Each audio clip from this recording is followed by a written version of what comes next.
नमस्कार साथियों, अपने यूट्यूब चैनल पर आप सभी का स्वागत। तो साथियों, दिल्ली विस्फोटक हादसे के बाद में आपको एक बात तो पता चल गई होगी कि सेकेंड हैंड कार बेचते या खरीदते समय किन कानूनी बातों का ध्यान रखना चाहिए। साथियों, अगर आपको नहीं पता तो इस वीडियो को देखने के बाद में आपको पता चल जाएगा कि किन कानूनी बातों का ध्यान रखना बहुत ही जरूरी है। कार बेचते या खरीदते समय क्या क्या सावधानी बरतनी चाहिए।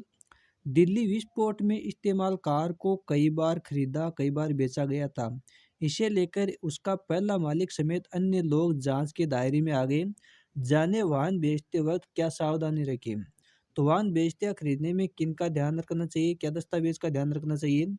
बेचने वाले को वाहन का मूल आरसी देना चाहिए, यानी आप जिसको वाहन बेचते हो उसको मूल आरसी देना चाहिए।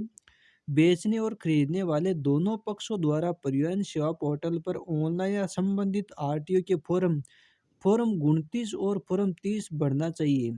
मोटर व्हीकल एक्ट 1988 की धारा 50 के तहत यह जरूरी है कि बिक्री का प्रमाण यानी सेल एग्रीमेंट रखें। मालिक का नाम आरसी में ट्रांसफर होना बहुत ही जरूरी है। यह ट्रांसफर नहीं हुआ, वाहन का दुरुपयोग या दुर्घटना होती है या वाहन का चालान, ऋण या आदि बनता है तो विक्रेता रिकॉर्ड में मालिक होने से उत्तरदायी माना जाएगा। तो इस बात का ध्यान रखना बहुत ही जरूरी है कि जो मालिक का नाम आरसी में ट्रांसफर है वो होना बहुत ही ज़रूरी है। ट्रांसफ़र कब तक करना चाहिए?